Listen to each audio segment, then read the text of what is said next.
ये एक इमोर्टल इंसान है जो कि 200 सालों से भी ज्यादा समय तक जी रहा है और इसके पास रीजनरेशन की एबिलिटी है और ये बंदा कभी नहीं मर सकता। चाहे कोई इसके बॉडी पार्ट्स काट दे या ग्रेनेड से इसको ही उड़ा दे, इसको घंटा भी कुछ फर्क नहीं पड़ेगा। और एक मिस्टीरियस ऑर्गेनाइजेशन है जो कि इस बंदे को पकड़ना चाहती है और उस ऑर्गेनाइजेशन में इस बंदे जैसे कई सारे और इंसान है जिसके पास कई अलग अलग सुपर पावर है और ये कई सालों से इस ऑर्गेनाइजेशन से छुप कर बैठा है और गलती से वो एक ऐसी लड़की से मिलता है जो कि अनलकी है। अगर कोई इसे टच कर लेता है तो वो इंसान वहीं पे मर जाएगा और कई बार तो इसके अनलक की वजह से एस्ट्रॉइड तक गिरता है और इस लड़की के पेरेंट्स इसके अनलक की वजह से ही मर जाते हैं। और अब ये इमोर्टल बंदा अनलकी गर्ल से मिलता है और दोनों के पीछे वो ऑर्गेनाइजेशन पड़ जाती है और आगे कई सारे खतरनाक विलन्स भी आने वाले हैं। तो अब स्टोरी में आगे बढ़ते हैं। कहानी की शुरुआत में एक लड़की मांगा पढ़ रही होती है और उसके पास में अनडेड बैठा होता है और ये साल 2020 होता है। ये लड़की यहाँ पे सुसाइड करने के लिए आई होती है क्योंकि इसकी जिंदगी इस मांगा जैसी नहीं होती और ये अनलकी है, यानी कि कोई इसे छू लेता है तो वो मर जाएगा। पर वो पास बैठा हुआ अनडेड उसे पकड़ के साइड में कर देता है, पर अनडेड ब्रिज से नीचे गिर जाता है और एक ट्रेन से टकरा जाता है। वो लड़की रोने लगती है पर अनडेड का सर उस लड़की के पास आ जाता है और अनडेड अपनी पूरी बॉडी को रीजनरेट कर लेता है। वो लड़की भागने लगती है और पुलिस आ जाती है। सिचुएशन को देखते हुए अनडेड उस लड़की को एक बिल्डिंग पे उठा के ले आता है। अनडेड अपने पैरों को इतनी जल्दी रीजनरेट करता है कि वो उसके प्रेशर से उड़ भी सकता है। अनडेड अनलकी को पूरी बात बताने को कहता है और हाँ, अगर अनलकी को कपड़ों के ऊपर से छुआ जाए तो अनलक नहीं लगता। अब अनलकी पूरी बात बताने लगती है। वो बताती है कि जब वो 8 साल की थी तब उसके पेरेंट्स बाहर जा रहे थे, तब अनलकी ने उन दोनों को गले लगाया और आधे घंटे बाद उसके पेरेंट्स जिस प्लेन में थे वो क्रैश हो गया। ये सुन के अनडेड अनलकी को गले लगा लेता है और उसके ऊपर एक केले का बॉक्स आके गिरता है और अनलकी उस केले के छिलके पे पैर रख के फिसल जाती है और बिल्डिंग से नीचे गिरने लगती है। पर अनडेड आके उसे बचा लेता है और अपने पैरों की हड्डी को बिल्डिंग पे घुसा देता है जिससे वो दोनों गिरने से बच जाते हैं और अनडेड अनलकी को उठाते हुए अपने अड्डे पे ले जाने लगता है। उसको जाते हुए कोई इंसान देख लेता है। अनडेड अनलकी को अपने अड्डे पे ले जाता है जहाँ पे अनलकी की टोपी निकल जाती है और उसके बहुत लंबे बाल होते हैं क्योंकि अगर कोई बार्बर उसके बाल काटेगा तो वो मर जाएगा।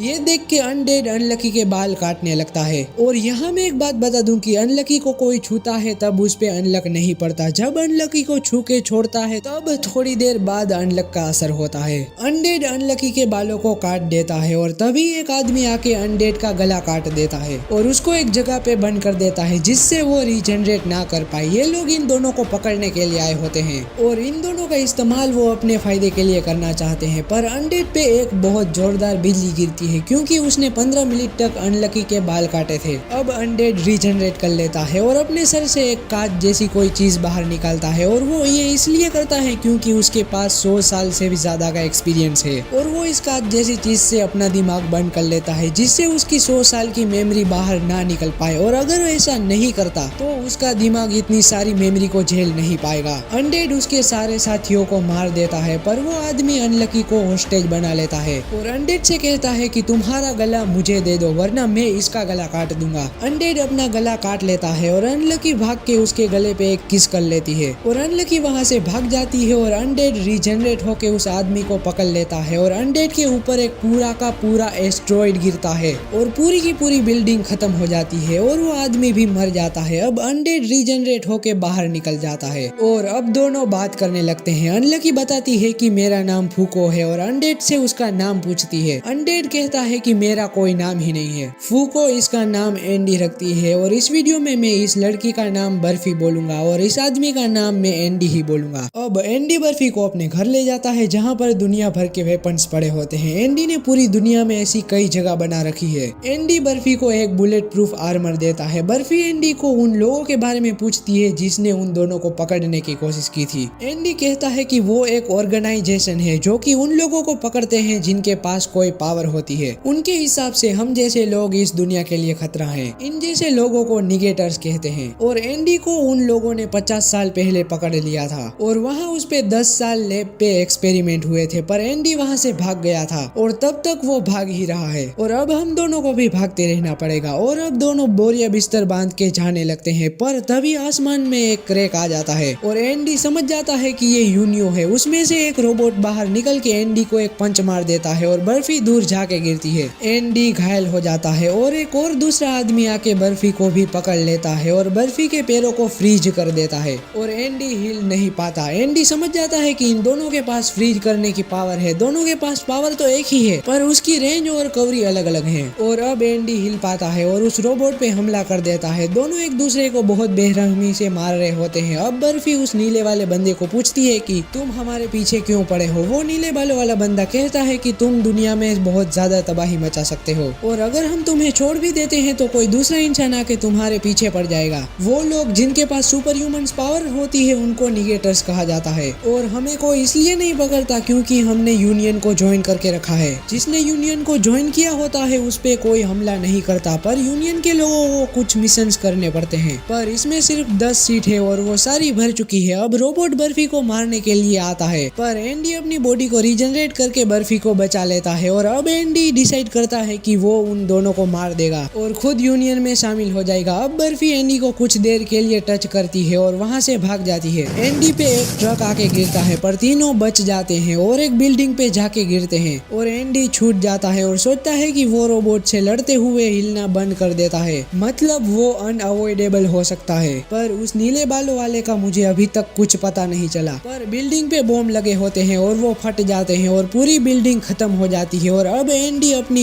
एक उंगली को काटता है और उसको एक गोली की तरह उस रोबोट पे मारता है और वो रोबोट वहीं पे मर जाता है। एंडी अब उस नीले वाले बंदे के पास जाता है और राइट साइड से हमला करता है पर वो लेफ्ट साइड पे लगता है। अब एंडी जितनी भी बार नीले वाले बंदे को मारता है वो उल्टी तरफ ही लगता है और वहाँ पे बर्फी एंडी की तलवार लेके आ जाती है और एंडी को देती है। एंडी उस नीले वाले बंदे पे अटैक करने वाला होता है पर वो नीले बालों वाला बंदा एंडी को रोक लेता है और कहता है कि वो रोबोट तो मर चुका है तो अब तुम दोनों डिसाइड कर लो कि इस सीट पे कौन बैठेगा। एंडी बर्फी को कहता है कि तुम इस सीट पे बैठ जाओ और मैं जेल चला जाता हूँ पर बर्फी मना करती है और दोनों लड़ने लगते हैं। अब उस नीले लड़के को इन दोनों पे तरस आ जाता है और वो कहता है कि हमारे टीम का एक इंसान 3 दिन बाद रसिया जाने वाला है तो तुम उसको मार दो और दोनों ही सीट पे बैठ जाओ। और ये कह के वो चला जाता है और ये दोनों बोट पे रसिया जाने लगते हैं। अब हमें सीन फ्लैशबैक में दिखाया जाता है जहाँ अपना एंडी एक जेल में होता है और उसके पास एक छोटी लड़की बैठी होती है और अब सीन प्रेजेंट में आता है जहाँ वही लड़की जो पहले देखी थी वो एंडी को जाते हुए देखती है और हंसती है। एंडी और बर्फी बोट से रसिया जा रहे होते हैं तभी उस पे फाइटर जेट से हमला होता है पर एंडी अपना हाथ काट के उसको तेजी से रीजनरेट करता है जिससे वो हाथ गोली की स्पीड में फाइटर जेट पे लगता है और फाइटर जेट खत्म हो जाता है। अब एंडी बर्फी को बताने लगता है कि मैं 3 लोगों को जानता हूँ जो कि यूनियन में शामिल हैं। पहला है अनब्रेकेबल, दूसरा है वो बंदा जिसने एंडी पे एक्सपेरिमेंट किए थे और तीसरी एक लड़की है जो कि इनविजिबल बैरियर बना सकती है जिसने 50 साल पहले एंडी के शरीर को कैद कर लिया था। अगर हमारा सामना उस लड़की से हुआ तो बहुत प्रॉब्लम होने वाली है। और अब वही लड़की उन पे मिसाइल से हमला करती है सैटेलाइट की मदद से। अब बर्फी पानी में डूब जाती है पर पानी के अंदर जाके एंडी उसे बचा लेता है और वापस बोट पे ले आता है और अब दोनों फाइटर जेट के आगे सरेंडर कर देते हैं। पर तभी एंडी पे आसमान से हमला होता है क्योंकि जब उसने बर्फी को निकाला था तब उसने बर्फी को टच कर लिया था। अब उस अटैक से पानी बहुत ऊपर तक जाता है पर उस पानी की मदद से एंडी उस फाइटर जेट पे चढ़ जाता है और अपने एक स्पेशल मूव से वो उस फाइटर जेट उड़ा रहे बंदे को मार देता है और फाइटर जेट पे खुद बैठ जाता है और फाइटर जेट को उड़ा के रसिया पहुंच जाता है। वहाँ पे वो क्रैश लैंडिंग करके नीचे उतरता है। अब एंडी अपने दोस्तों से मिलने जाने लगता है और वो बर्फी को कहता है तुम यहाँ थोड़ी देर मजे करो। बर्फी वहाँ एक लड़की से मिलती है जो कि वही होती है जिसने एंडी को 50 साल पहले पकड़ लिया था। अब वो दोनों दोस्त बन जाते हैं और बीच की पेंटिंग बनाने लगते हैं और बनाते बनाते शाम हो जाती है। अब वो दोनों बहुत बातें करते हैं और बर्फी बताती है कि मैं 4 दिन पहले मरने वाली थी तब मैं एक लड़के से मिली जिसने मेरी जिंदगी को पूरी तरीके से बदल के रख दिया और मुझे बहुत खतरे में भी डाला। वो दूसरी लड़की पानी में चलने लगती है और पानी की एक लहर बनाती है। तभी वहाँ पे एंडी आ जाता है और डायरेक्टली उस लड़की पे अटैक कर देता है पर वो लड़की उसे नीचे फेंक देती है। नीचे गिरते हुए एंडी कहता है कि तुमने मेकअप लगाया है, मेकअप से ही ना ली हो जीना। हाँ, इस लड़की का नाम जीना है। अब एंडी बर्फी को बताता है कि ये वही लड़की है जिसने मुझे 50 साल पहले कैद कर लिया था। अब वो लड़की पानी की सीढ़ी बना के नीचे उतरती है और एंडी को कहती है अच्छा तो तुम मुझे मार के खुद ऑर्गेनाइजेशन में ज्वाइन होना चाहते हो। और अब अगले सीन में वो नीले बालों वाला लड़का मेडिटेशन कर रहा होता है। इसके बाल नीले हैं इसलिए मैं इसको अब ओगी बुलाऊंगा। होगा। ओगी अपनी मेड को एंडी की लड़ाई के बारे में बताने लगता है और वो चाहता है कि वो दोनों ग्रुप में ज्वाइन हो जाएं। अब यहाँ एंडी गेना को मारने की कोशिश करता है पर गेना बैरियर की वजह से बच जाती है। एंडी उसे कहता है कि तुमने मुझे 50 साल पहले फंसाया था, इसीलिए अब मैं तुम्हारे झांसे में नहीं आने वाला। यहाँ पता चलता है कि गेना एंडी से प्यार करती है और वो एंडी के साथ रहना चाहती है, पर अब उसके बीच में बर्फी आ गई है। अब वो बर्फी को कहती है कि हम दोनों फाइट करेंगे और जो जीतेगा वो एंडी को लेके जाएगा, पर एंडी उस पे ग्रेनेड फेंक देता है। गेना को कुछ भी फर्क नहीं पड़ता। एंडी अपने कटाना से उस पे हमला करता है पर उसके आसपास बैरियर होता है, इसीलिए वो कुछ भी नहीं कर पाता और एंडी गेना से दूर हो जाता है। एंडी की खोपड़ी में एक आइडिया आता है और वो अपने मुंह के अंदर एक ग्रेनेड रख लेता है और अपने सर को काट के हवा में फेंक देता है। ग्रेनेड फट जाता है और उसका खून हर जगह पे फैल जाता है। एंडी खुद को रीजनरेट कर लेता है। अब एंडी को पता चल चुका है कि गेना की एबिलिटी अनचेंज है, जिससे वो अपने आसपास की चीजों को मोल्ड करती है एक ऑब्जेक्ट में और वो हवा को मोल्ड करके गेना अपना बैरियर बनाती है। एंडी के खून से गेना का बैरियर दिख रहा होता है। अब बर्फी एंडी से चिपक जाती है और अपना अनलक एंडी को देने लगती है। गेना एंडी पे हमला करती है पर वो उसे डोज करके हवा में उड़ने लगता है। एंडी के खून से सारी चीजें लाल हो चुकी थी, इसलिए वो गेना के इनविजिबल हाथों को देख पाता है। अब गेना एंडी पे हमला कर देती है पर वो अपनी तलवार से गेना के सारे हमलों को रोक देता है, पर वो हमला इतना पावरफुल था कि एंडी दूर जाके गिरता है। अब गेना अपनी पूरी पावर से एंडी पे हमला करती है पर वो उससे बचते हुए बर्फी को कहता है कि गेना के बैरियर के नीचे एक होल है जिससे वो बैरियर में होते हुए भी चल पाती है, तो अब मैं उस होल के अंदर जाने वाला हूँ। अब एंडी अपने हाथ को काट देता है और उस खून से गेना का पूरा बैरियर कवर हो जाता है और अब एंडी और बर्फी मिलके बैरियर को घुमा देते हैं और अब वो होल सामने की तरफ आ जाता है और एंडी उसके अंदर चला जाता है।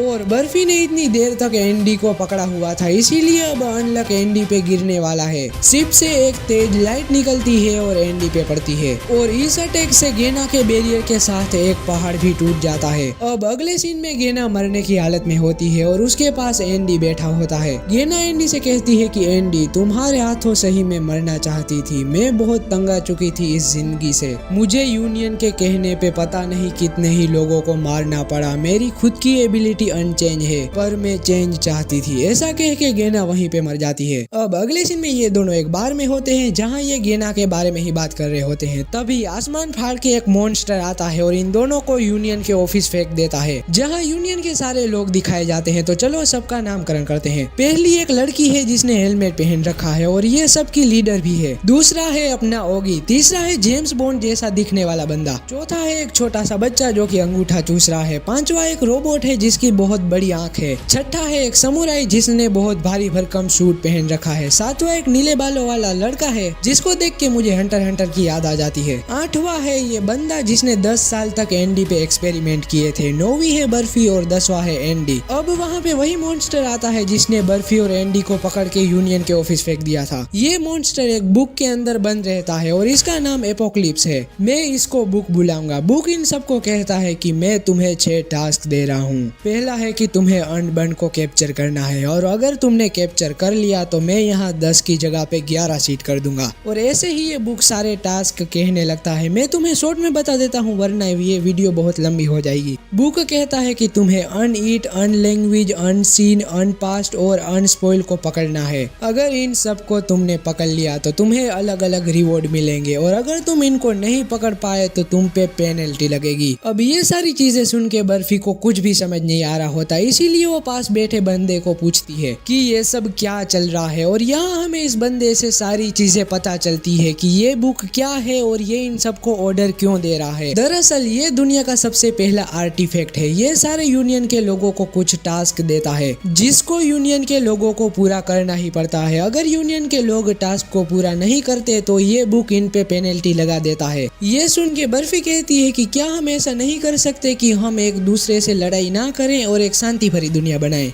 ये सुन के सारे लोग कहते हैं कि ये बिल्कुल भी पॉसिबल नहीं है। अगर हमने इस बुक के दिए गए हुए टास्क को पूरा नहीं किया तो ये वर्ल्ड भी डिस्ट्रॉय हो सकता है। इस पूरे वर्ल्ड के ऊपर इस बुक ने 98 पेनल्टी लगाई हुई है। इन पेनल्टी में इसने वर्ल्ड पे डेथ, जातिवाद और बीमारी जैसी चीजों को वर्ल्ड पे ऐड कर दिया है। और अगर हम इस बुक के दिए गए हुए टास्क को पूरा नहीं करते हैं तो हर 3 महीने में एक नई पेनल्टी वर्ल्ड पे ऐड कर दी जाएगी। और हम यूनियन के लोग इस वर्ल्ड को पेनल्टी से बचाने के लिए काम करते हैं और एक दिन हम इतने पावरफुल हो जाएंगे कि कि हम उस बुक के पीछे छुपे हुए इंसान या गॉड को मार देंगे। ये सारी चीजें सुन के एंडी को बहुत बोर हो रहा था, इसीलिए वो टेबल के ऊपर चढ़ के उस बुक का मुंह पकड़ लेता है और उस बुक को कहता है कि सबसे खतरनाक टास्क कौन सा है, वो टास्क मुझे करना है। बुक एंडी को अनस्पॉइल को पकड़ने का टास्क देता है और कहता है कि इसमें तुम्हें 3 लोग लगेंगे। एंडी कहता है कि मैं, बर्फी और ओगी जाएंगे इस टास्क को पूरा करने के लिए। अब अगले सीन में ओगी की असिस्टेंट बर्फी को कपड़े पहना रही होती है और वहाँ एंडी भाग रहा होता है क्योंकि उसको कपड़े नहीं पहनने होते, पर ओगी उसे समझाता है कि ये कपड़े कोई आम कपड़े नहीं है, ये बुलेट प्रूफ कपड़े हैं और ये टाई की मदद से तुम किसी भी गवर्नमेंट फैसिलिटी को फ्री में इस्तेमाल कर सकते हो और इस टाई की मदद से तुम किसी भी लैंग्वेज में बात कर सकते हो और किसी भी लैंग्वेज को समझ भी सकते हो। तभी इन सभी लोगों को पता चलता है कि यहाँ एक कैदी भाग चुका है। हाँ, यहाँ पे एक जेल है जहाँ कैदियों को बंद करके रखा जाता है और ये स्पाइडरमैन की तरह दिख रहा है। मैं अब इसे स्पाइडरमैन बुलाऊंगा। इसके पास ये पावर है कि ये किसी भी इंसान के साथ चिपक के उस इंसान के कपड़ों में कन्वर्ट हो जाता है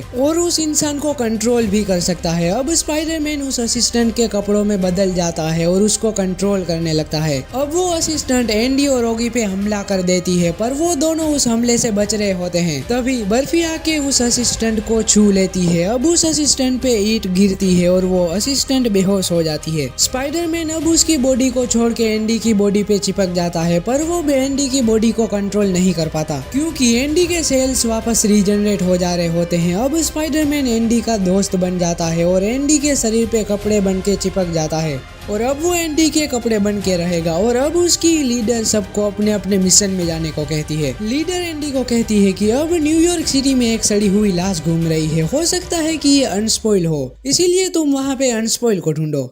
अब अगले सीन में ये तीनों अनस्पॉइल को पकड़ने जा रहे होते हैं। बर्फी यूनियन के दिए हुए डॉक्यूमेंट्स को पढ़ती है जिसमें ये पता चलता है कि अनस्पॉइल किसी भी चीज को सड़ा के खत्म कर सकता है। अब ये तीनों लोग उस जगह पे पहुंचते हैं जहाँ पे बहुत बड़ी दीवार होती है, पर एंडी ग्रेनेड लॉन्चर निकालता है और उस दीवार पे गोली मार देता है जिससे वो दीवार टूट जाती है और उस दीवार से कई सारे ज़ॉम्बीज निकल के एंडी पे अटैक कर देते हैं। ये सारे ज़ॉम्बीज इंसान थे, पर अनस्पॉइल ने इनको ज़ॉम्बीज बना दिया। ओगी एंडी को बताता है कि अब ये सारे ज़ॉम्बीज इंसान नहीं बन सकते। ये सुनते ही एंडी अपने ट्रक से सारे ज़ॉम्बीज को सल्लू भाई की तरह उड़ाने लगता है। अब एंडी ट्रक से बाहर निकलता है और सारे ज़ॉम्बीज को अपने कटाना से मारने लगता है। एंडी अपने अलग अलग टेक्निक का इस्तेमाल करता है और सारे ज़ॉम्बीज के चीथड़े उड़ा देता है। वो लिटरली खून की बारिश कर देता है, पर उसमें से एक ज़ॉम्बी बच जाती है और एंडी के पास आती है और उसकी दोस्त बन जाती है। दरअसल ये पूरी ज़ॉम्बी नहीं बनी होती। अब ओगी एंडी को कहता है कि हम जिस बंदे को पकड़ने के लिए आए हैं, हो सकता है कि वो अपनी एबिलिटी टच करके इस्तेमाल कर सकता है या देख के इस्तेमाल कर सकता है। ये भी हो सकता है कि एक पर्टिकुलर जोन के अंदर वो अपनी एबिलिटी का इस्तेमाल कर सकता है, इसीलिए हम तो ट्रक से बाहर नहीं निकलने वाले। अब एंडी का कपड़ा एंडी को कहता है कि पेट में कुछ हो रहा है। एंडी अपना पेट चेक करता है तो उसे पता चलता है कि उसके पेट पे एक टाइमर लग चुका है जो कि धीरे धीरे नीचे गिर रहा है, यानी कि अब अनस्पॉइल की एबिलिटी एंडी पे लग चुकी है। अब बर्फी और ओगी अपना पेट चेक करते हैं, पर उनके पेट पर कोई टाइमर नहीं होता। कुछ देर के बाद एंडी के पेट पे लगा टाइमर 0 पे आ जाता है और एंडी सड़ने लगता है, पर एंडी खुद को रिजनरेट कर लेता है, पर वो वापस से सड़ने लगता है। अब ये साइकिल चलती रहती है और अब एंडी की आधी बॉडी ज़ॉम्बी बन जाती है, पर एंडी को इससे कुछ फर्क नहीं पड़ता। एंडी अब ज़ॉम्बीज की भाषा को भी समझ सकता है। अब वो ज़ॉम्बी गर्ल एंडी को कहती है कि अगर तुम मुझसे शादी कर लो तो मैं तुम्हें अनस्पॉइल की लोकेशन बता दूंगी। एंडी इस बात पे मान जाता है और ज़ॉम्बी गर्ल को शादी करने के लिए ले जाने लगता है। अब ट्रक के पास में एक बंकर होता है जहाँ से एक बच्चा बर्फी और ओगी को देखता है और वापस बंकर में चला जाता है। बर्फी उस बच्चे को देख लेती है और उसके पीछे बंकर में चली जाती है। उस बंकर में 4 बच्चे होते हैं। एक बच्चा बर्फी और ओगी पे गन तान देता है। बर्फी कहती है कि हम तुम्हारी मदद करने के लिए आए हैं, और यह कह के बर्फी और ओगी अनस्पॉइल के जोन में आ जाते हैं और उनके पेट में भी टाइमर चलने लगता है। बर्फी उस बच्चे को गले लगा लेती है जिससे अब बच्चों को उन दोनों पे यकीन हो जाता है। दूसरी तरफ एंडी और ज़ॉम्बी गर्ल चर्च में शादी कर रहे होते हैं। अरे भाई, ये चल क्या रहा है इस एनीमे में? यहाँ एंडी ने ज़ॉम्बी गर्ल को शादी करने के लिए शादी के कपड़े पहना दिए होते हैं। अब ज़ॉम्बी गर्ल कहती है कि तुमने मुझे शादी के कपड़े पहना दिए हैं, इसके लिए थैंक यू, यही मेरा सपना था। अब तुम्हें मुझसे शादी करने की कोई जरूरत नहीं है। और बात रही अनस्पॉइल की, तो वो इस मूर्ति के पीछे छुपा हुआ है। ये सुन के एंडी तलवार निकाल के उस मूर्ति पे मारता है और उस मूर्ति से अनस्पॉइल बाहर निकलता है, जो कि एक बहुत बड़ा मॉन्स्टर होता है। ये बहुत खतरनाक दिख रहा है। इसने अपने अपने गैस से पूरा चर्च भी डिस्ट्रॉय कर दिया है। अब एंडी अपने दोनों हाथों को काटता है और चर्च की घंटी पे मारता है, जिससे वो घंटी अनस्पॉइल के मुंह में जाके लगती है। घंटी की आवाज से सारे ज़ॉम्बीज़ अनस्पॉइल को घेर लेते हैं। बर्फी उस लड़के से बात करती है और वो अपना नाम केन बताता है। केन बताता है कि एक हफ्ते पहले काली बॉल जैसी कोई चीज दिखाई दी थी, जिसने खुद को स्पॉइल बताया और पूरे गांव को पीली गैस से भर दिया। इस गैस की वजह से गांव के लोगों के पेट पे एक टाइमर आ गया और टाइमर का टाइम खत्म होने पर वो सारे लोग ज़ॉम्बी बनने लगे। केन की टीचर ने उसे और बाकी बच्चों को बचाने के लिए एक टनल में सबको बंद कर दिया था। अब प्रेजेंट में केन की दोस्त के पेट पे लगा हुआ टाइमर खत्म होने वाला होता है। केन उसे कहता है कि वो किस तरह के फूल बेचना चाहती थी और जैसे ही वो अपने सपने के बारे में बात करती है, उसके टाइमर का टाइम बढ़ जाता है। ये सुन के बर्फी और ओगी हैरान हो जाते हैं। केन बताता है कि जब तक उनके अंदर सपने हैं वो ज़ॉम्बी बनने से बच सकते हैं। बाहर एंडी लगातार स्पॉइल से लड़ रहा होता है और ज़ॉम्बीज़ का इस्तेमाल करके उस पे हमला करता है। बर्फी और ओगी टनल से बाहर आकर एंडी को लड़ते हुए देखते हैं। एंडी ज़ॉम्बी गर्ल को उनकी तरफ फेंकता है और कहता है कि मेरी बीवी का ध्यान रखना। अब केन उस ज़ॉम्बी लड़की को देखता है तो वो उसे अपनी टीचर कहता है। सारे बच्चे अपनी टीचर को देख के बहुत ज्यादा खुश हो जाते हैं। इस बीच एक ज़ॉम्बी बर्फी को छूता है, जिससे बर्फी का अंडा उस पे लग जाता है। जैसे ही वो ज़ॉम्बी स्पॉइल के पास पहुंचता है, एक बिल्डिंग का बोर्ड स्पॉइल पर गिरता है और वो ज़ॉम्बी वहीं पर मर जाता है। एंडी इस चीज को देखता है और सभी ज़ॉम्बीज़ को बर्फी को छूकर वापस स्पॉइल के पास आने का ऑर्डर देता है, ताकि वो स्पॉइल को ज्यादा डैमेज दे सकें। ज़ॉम्बी लड़की बर्फी को गले लगाती है और बर्फी भी उसे गले लगा के बहुत ज्यादा इमोशनल हो जाती है और ये सच में इमोशनल सीन था। ज़ॉम्बी गर्ल स्पॉइल की तरफ दौड़ती है और स्पॉइल उसे पकड़ लेता है, पर स्पॉइल फिसल के नीचे एक घर पे गिरता है, जहाँ पर बहुत सारा गन पाउडर था, जिससे अब एक बहुत बड़ा धमाका होता है और स्पॉइल को बहुत ज्यादा डैमेज पहुंचता है। और वहाँ दूसरे ज़ॉम्बीज़ भी स्पॉइल के पास आ जाते हैं और फट जाते हैं, जिससे स्पॉइल बहुत ज्यादा घायल हो जाता है। अब बर्फी और ओगी एंडी को कहते हैं कि हमारे पेट पे भी टाइमर लग चुका है और स्पॉइल बचे कुछ ज़ॉम्बीज़ को अपने मुंह के अंदर खींचने लगता है और स्पॉइल अपने एक पावरफुल फॉर्म में ट्रांसफॉर्म हो जाता है और वो अब बहुत ज्यादा पावरफुल हो चुका है। स्पॉइल इन लोगों पर एक बीम शूट करता है, पर ओगी अपनी एबिलिटी का इस्तेमाल करता है, जिससे वो बीम दूसरी जगह पे शूट हो जाती है और स्टैच्यू ऑफ लिबर्टी पर जाकर लगती है और स्टैच्यू ऑफ लिबर्टी के चीथड़े उड़ जाते हैं। इस चीज से तुम अंदाजा लगा लो कि स्पॉइल का ये फॉर्म कितना पावरफुल है। अब स्पॉइल वापस एंडी और ओगी पे बीम शूट करता है। बीम जाके ओगी के ग्लव पर टच करती है, पर ओगी अपना हाथ तुरंत निकाल लेता है और वो ग्लव पूरी तरीके से सड़ जाता है और एंडी के हाथ पर एक बीम लगती है, पर एंडी जल्दी जल्दी अपना हाथ को काट लेता है। अब एंडी स्पॉइल के ऊपर हमला करता है, पर वो बिना कुछ किए ही सड़ने लगता है और स्पॉइल उसे एक मुक्का मारता है और एंडी को नीचे गिरा देता है। इतना मारने के बाद भी एंडी नहीं मरता, जिससे स्पॉइल को पता चल जाता है कि इसको मारना इम्पॉसिबल है। तो वो सोचता है कि ये तो वैसे भी मर ही जाएगा, क्योंकि एंडी की बॉडी बार बार सड़ रही थी और वापस रीजनरेट हो रही थी। इसीलिए वो एंडी को पूरी तरीके से इग्नोर करके बर्फी और ओगी के पास जाता है, पर ओगी अपनी एबिलिटी का इस्तेमाल करके वहाँ से भाग जाता है और स्पॉइल बर्फी को भाषण देने लगता है कि तुम इंसानों की क्या ही औकात है मेरे सामने। तुम्हारी बॉडी मुश्किल से 100 साल ही जी पाती है, तो तुम बहुत लकी हो कि मेरे हाथों से मारे जाओगे। ये सारी बातें सुन के बर्फी स्पॉइल को अपने सपनों के बारे में बताने लगती है और कहती है कि मैं एक नॉर्मल लड़की की तरह जीना चाहती हूँ और मैं मरते दम तक अपनी जिंदगी को एंजॉय करूंगी, भले ही तुम्हारे हाथों मेरी मौत ही क्यों ना हो जाए। अब ये कहने के बाद बर्फी का टाइमर बढ़ जाता है और अपना डंडा लेके ओगी भी वहाँ पे पहुँच जाता है और कहता है मेरा भी सपना है कि मैं बहुत महान इंसान बनूं। और ऐसा कह के वो स्पॉइल पे हमला कर देता है और ओगी के पेट पे लगा टाइमर भी बढ़ जाता है।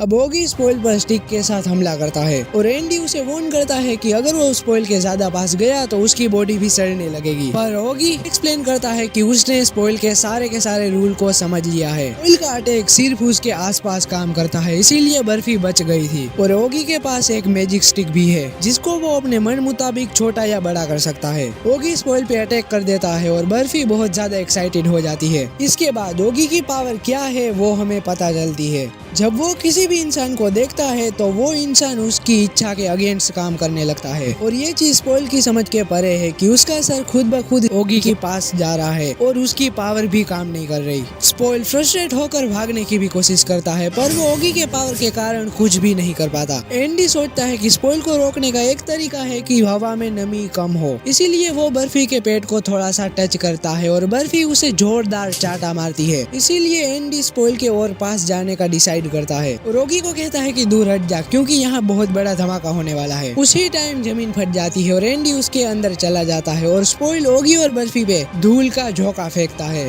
बर्फी सजेस्ट करती है कि अगर हम स्पॉइल को स्पेस में ले जाएं तो वहाँ उसकी पावर फेल हो जाएगी और ओगी और एंडी प्लान को एग्जीक्यूट करते हैं। एंडी स्पॉइल को स्पेस में ले जाने के लिए अपना कार्ड हटाने का डिसीजन लेता है। फ्लैशबैक में दिखाया जाता है कि एंडी के पास 100 सालों से भी ज्यादा का एक्सपीरियंस है और वो अपने कार्ड से अपनी मेमोरीज को कंट्रोल करता है। ओगी स्पॉइल के नीचे अपनी मैजिक स्टिक रख देता है और उसको बड़ा करने लगता है और स्पॉइल के साथ एंडी भी चला जाता है। स्पेस में एंडी और ओगी के बीच इंटेंस फाइट होती है और स्पॉइल एंडी पे अटैक करता है और उसके अटैक से एंडी के सर का हिस्सा राख में बदल जाता है पर एंडी अपनी हीलिंग स्पीड से वापस आ जाता है। पर इस बार एंडी के सर के बाल ब्लैक हो जाते हैं और यहाँ लिटरली में एंडी का एक दूसरा रूप बाहर निकलता है जो कि बहुत ज्यादा खतरनाक है और बहुत ज्यादा पावरफुल भी है। इसके बाद एंडी अपनी 2 उंगली काटता है और उन 2 उंगलियों में से 2 नए एंडी बन जाते हैं और वो 2 नए एंडी स्पॉइल के चीथड़े उड़ा देते हैं और एंडी आके स्पॉइल के कोर को बाहर निकाल लेता है और अपने हाथों को काटकर स्पॉइल के कोर को नीचे गिरा देता है। जमीन पे वो हाथ गिरते ही एंडी उन हाथों से फिर से रीजनरेट हो जाता है। ओगी मुई से स्पॉइल का कोर लेने को कहता है तब एक पावरफुल बीम एंडी के हाथ पर लगती है और स्पॉइल का कोर गायब हो जाता है। एंडी ओगी से कहता है कि आज का दिन क्या है। जब वो जवाब देता है तो लगता है कि एंडी की पुरानी मेमोरीज वापस आ गई है। अपने फोरहेड के कार्ड वाले एरिया पर एंडी को दर्द होता है और वो फूको की तरफ देखकर बोलता है ये सब तुम्हारी वजह से है ना। और इस एंडी का नाम विक्टर है। विक्टर ओगी और बर्फी को यहाँ से हटने को कहता है। ओगी सोचता है कि उसने एंडी की पावर को समझ लिया था पर फिर भी एंडी के अटैक को रोक नहीं पाया। एंडी ओगी को एक पंच मारता है जो कि इतना स्ट्रॉन्ग था कि एंडी का खुद का हाथ भी फ्रैक्चर हो जाता है। एंडी के फाइटिंग स्टाइल को देख के लगता है कि वो अपनी हेल्थ की परवाह किए बिना अटैक करता है। बर्फी हिम्मत करके एंडी के पास आती है और उसका पेट छूती है पर एंडी पे उसके अनलक का घंटा भी कोई फर्क नहीं पड़ता। अब विक्टर को बर्फी की पावर के बारे में पता चल जाता है कि वो किसी को भी छू के अपना अनलक स्प्रेड कर सकती है जो कभी कभी डिस्ट्रक्टिव चीजें जैसे मीटियोइड्स भी गिरा सकती है। विक्टर बर्फी को धमकाता है और उसके आगे अटैक करने के लिए बढ़ता है पर ओगी विक्टर के सामने आकर उसको पंच मार देता है। ओगी और बर्फी अब विक्टर के सामने डिफेंस कर रहे होते हैं। इस फाइट के बीच में आसमान से क्रैक आता है और वहाँ से सारे के सारे यूनियन मेंबर्स बाहर निकलते हैं और एंडी उन सब पे अटैक कर देता है पर एक रोबोटिक शील्ड उन्हें बचा लेती है। विक्टर बहुत ज्यादा पावरफुल है और यूनियन के कुछ अटैक को रेजिस्ट भी कर लेता है पर एक यूनियन मेंबर का स्पेशल वेपन से उसकी हीलिंग स्पीड स्लो हो जाती है। विक्टर कहता है कि अगर ये पुराना एंडी होता तो ये वेपन उस पे काम करता पर मुझ पे ये वेपन घंटा भी काम नहीं करने वाला। ऐसा कह के वो वापस रीजनरेट हो जाता है पर एक कवच वाला यूनियन मेंबर आकर उसको बीच में से आधा काट देता है पर एंडी अपनी उंगली से वापस रीजनरेट हो जाता है। एंडी अब यूनियन के मेंबर की तरफ बढ़ता है और अपनी तलवार निकाल के अटैक करने के लिए रेडी हो जाता है। यूनियन की लीडर भी अपनी तलवार निकाल लेती है और वो भी तैयार हो जाती है। अब यूनियन की लीडर विक्टर से लड़ने लगती है और टॉप को कहती है कि बर्फी और ओगी को यहाँ से ले जाए। टॉप दोनों को बचाने के लिए पूरी स्पीड में भागने लगता है पर विक्टर अपनी उंगलियों से कई क्लोन बनाकर फूको पर हमला कर देता है। टॉप फिर भी दोनों को तेजी से गांव के बाहर ले जाने लगता है। विक्टर फिर से अटैक करता है और ओगी के डंडे को टॉप पर गिराता है। ओगी अपने डंडे को बहुत ज्यादा छोटा कर लेता है और ये तीनों गाँव से बाहर निकल जाते हैं। वहाँ आकर फूको टॉप से कहती है कि मुझे वापस विक्टर के पास ले चले क्योंकि उसके पास एंडी को वापस लाने का एक प्लान है। टॉप थोड़ा सा हिचकिचाता है पर बाद में मान जाता है और ओगी बर्फी को एक गन और एंडी का कार्ड देता है। अब टॉप बर्फी को विलेज ले जाने लगता है। विलेज में घुसने पर उन्हें विक्टर के कई क्लोन मिलते हैं जो यूनियन मेंबर्स पर अटैक कर रहे होते हैं। बर्फी ध्यान से देखती है और असली विक्टर को पहचान लेती है जो कि यूनियन की लीडर से लड़ रहा होता है। इसके बाद बर्फी विक्टर के पास जाकर अपना शर्ट उसके अंदर घुसा देती है और विक्टर के माथे पे एंडी का कार्ड लगाने की कोशिश करने लगती है। ये देख के सारे यूनियन मेंबर हैरान हो जाते हैं।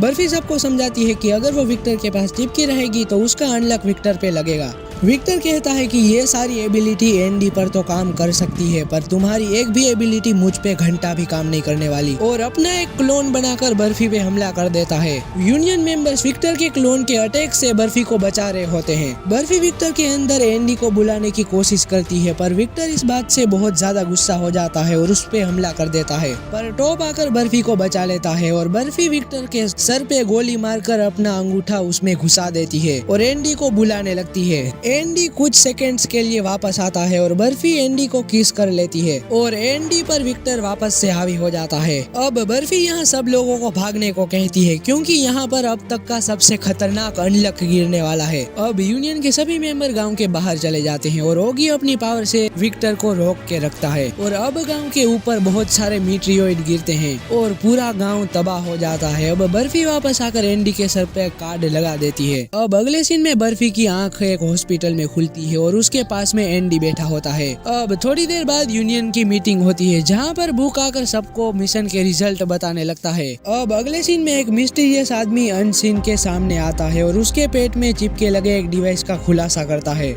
वो धमकी देता है कि अगर अनसीन उसकी बात नहीं मानता तो उसके जख्म कभी नहीं भरेंगे और वो वहीं पर मर जाएगा और ये बंदा अनरिपेयर होता है। अब यहाँ एपोक्लिप्स यूनियन मेंबर्स को मिशन के रिजल्ट बताने लगता है। पांचों यूनियन मेंबर्स ने अपना मिशन सक्सेसफुली कंप्लीट किया तो उसके रिवॉर्ड में एक और नए यूनियन मेंबर की सीट ऐड कर दी जाती है और निगेटर अनबर्न की लोकेशन मिल जाती है। अब एपोक्लिप्स एक और रिवॉर्ड देता है जिसमें एपोक्लिप्स दुनिया भर में इंग्लिश को यूनिवर्सल लैंग्वेज बना देता है। ओगी इस रूल को टेस्ट करता है और मुई से दूसरी लैंग्वेज में बात करके देखता है, पर वो समझ नहीं पाती क्योंकि ये रूल सिर्फ नॉर्मल इंसानों पर ही असर करता है। यूनियन के मेंबर पे उस रूल का कोई भी असर नहीं होता। एक मिशन जो अनसीन को पकड़ने के लिए था वो फेल हो गया और जो लोग उस मिशन में गए थे उन सब की सिर्फ लाश ही मिलती है। एंडी को शक होता है कि इसमें अनरिपेयर का हाथ है। तभी एक और ट्विस्ट आता है जिसमें एपोक्लिप्स उमा गैलेक्सी को ऐड करता है पेनल्टी के रूप में, जिसमें उमा गैलेक्सी नाम का पावरफुल बीइंग स्पेस में फैल जाता है और कई सारे प्लेनेट्स अर्थ के आसपास दिखने लगते हैं और लिटरली एक पूरी की पूरी नई गैलेक्सी बन जाती है जिसमें कई सारे प्लेनेट होते हैं और उन प्लेनेट के अंदर कई सारी लाइफ भी एग्जिस्टेंस में आ जाती है और उन एलियन को यही लगता है कि वो कई सालों से एग्जिस्टेंस में है और नॉर्मल इंसानों को भी यही लगता है, पर यूनियन मेंबर के लिए ये सब नया होता है। इस इवेंट की वजह से एलियन अर्थ पे अटैक कर देते हैं क्योंकि उनका प्लेनेट तबाह होने की कगार पे था और उन्हें नया घर ढूंढना होता है। एलियन लीडर यूनियन को धमकाता है कि अगर उन्होंने सरेंडर नहीं किया तो वो सब मारे जाएंगे। यूनियन की लीडर आगे बढ़ के अपना हेलमेट उतारती है और अपनी अनजस्टिस पावर का इस्तेमाल करती है जिससे एलियन की स्पेसशिप एक दूसरे पर ही अटैक करना चालू कर देते हैं और उनकी सारी की सारी स्पेसशिप तबाह हो जाती है। यूनियन की लीडर सबको कहती है कि अब 99 पेनल्टी हो चुकी है और फाइनल पेनल्टी रैग्नारोक है जिसमें सारी दुनिया डिस्ट्रॉय हो जाएगी, इसीलिए सभी मिशन को कंप्लीट करना बहुत जरूरी हो गया है अब, नहीं तो इस आखिरी पेनल्टी का सामना करना पड़ेगा। पर वो एलियन अभी जिंदा था और घबराया हुआ था और यूनियन की लीडर उसे कहती है कि ओ तुम अभी जिंदा हो तो तुम जाते जाते पूरे स्पेस में ये बात फैला देना कि अर्थ से दूर रहे। अब अगले सीन में यूनियन की लीडर एंडी और बर्फी अगले मिशन की तैयारी कर रहे होते हैं जिसमें उन्हें अनरिपेयर को ढूंढना है और यूनियन को 11th मेंबर को भी ढूंढना है और इस चीज के लिए सिर्फ 3 महीने बचे हैं, नहीं तो एक और नई पेनल्टी इनका इंतजार कर रही होगी। अब अगले सीन में ये दोनों ब्राजील के एक मॉल में होते हैं जहाँ पे ये मस्त कपड़े खरीद रहे होते हैं और ये यहाँ पे अनरिपेयर को ढूंढने आए होते हैं। अब एंडी सूट पहन के बाहर निकलता है। अब सीन पास्ट में जाता है जहाँ पे ये दोनों लोग एक प्राइवेट जेट में बैठे हुए थे और वो लोग ब्लैक मार्केट ऑक्शन के बारे में डिस्कस कर रहे थे।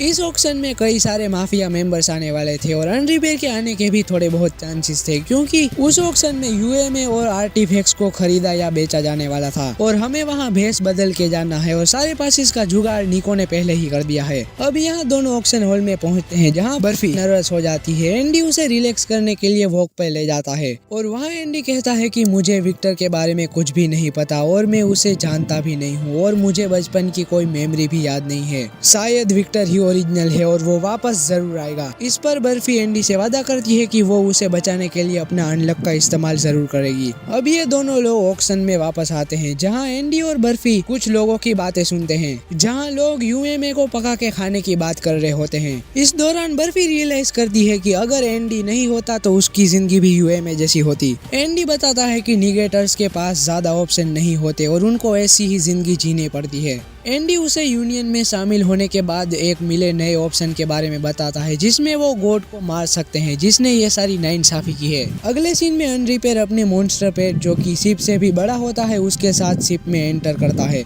और गार्ड्स का गला काट देता है। अनरिपेयर के साथ में एक लड़की भी होती है जो कि फ्यूचर देख सकती है और उसके साथ में 2 निगेटर भी होते हैं। ये लोग यहाँ पर जो निगेटर बेचे जाने वाले थे उनको पकड़ने के लिए आए होते हैं। तातियाना ये सुन के एंडी और बर्फी को वार्निंग देती है कि अनरिपेयर शिप में आ चुका है। यूनियन की लीडर बताती है कि ये सब मिलकर निगेटर को कैप्चर करना चाहते हैं।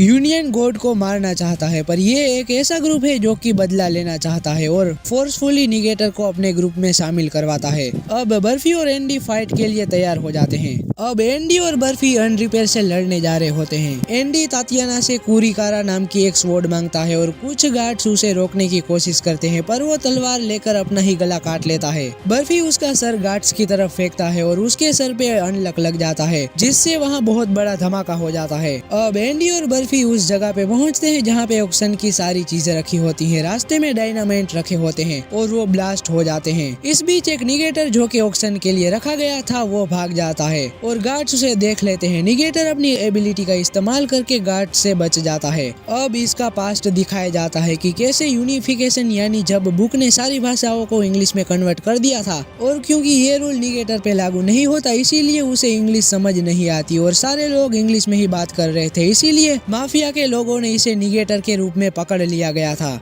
वो अब प्रेजेंट में डरा हुआ था और अपनी सिचुएशन को देख के बहुत चिंता कर रहा था। अब वहाँ पर अनरिपेयर और उसकी टीम आ जाती है और वो आकर गार्ड को मार देते हैं और अनरिपेयर इस लड़के की एबिलिटी गेस करने लगता है और देखता है कि बिना उले डुले रहने पर ये लड़का जिस पर भी अपनी एबिलिटी इस्तेमाल करके अपनी आंखों से कुछ भी देखेगा वो मूवमेंट रुक जाएगी, मतलब वो फ्रीज हो जाएगा। अनरिपेयर का एक आदमी उस लड़के को धमकी देता है कि अगर उसने अपनी एबिलिटी इस्तेमाल नहीं करी तो वो मारा जाएगा। एंडी उस लड़के को बचाने के लिए अपनी जान पर खेल जाता है और सारी गोलियां उसे लग जाती है। बर्फी उसको आकर यूनियन की टाई देती है जिससे वो इंग्लिश भी अब समझने लगता है। अब अनरिपेयर एंडी का गला काट देता है और उसे बताता है कि उसका घाव तब तक ठीक नहीं होगा जब तक मैं जिंदा हूँ। एंडी अपना गला फिर से काटने की कोशिश करता है पर वो काट नहीं पाता। अनरिपेयर बर्फी और एंडी को अपनी टीम में शामिल होने के लिए कहता है पर एंडी और बर्फी मना कर देते हैं। एंडी बर्फी को अपनी पीठ पे बैठा कर भागने लगता है। बर्फी एंडी का गला काट लेती है और एंडी अपने कटे हुए सिर से अनरिपेयर पर हमला कर देता है। अब तातियाना भी वहाँ पहुँच जाती है और अनरिपेयर के दोनों पार्टनर्स को पकड़ लेती है। वो लड़का बहुत चौंक जाता है और तातियाना कहती है कि वो इन दोनों को संभाल लेगी और बाकी 2 को हराने के लिए एंडी और बर्फी आगे बढ़ते हैं। अनरिपेयर फिर उस लड़के पे एक चीज से हमला करता है। एंडी उसे बचाने की कोशिश करता है और वो चीज बर्फी को लग जाती है और अनरिपेयर कहता है कि बर्फी के पास अब सिर्फ 1 घंटा ही बचा है।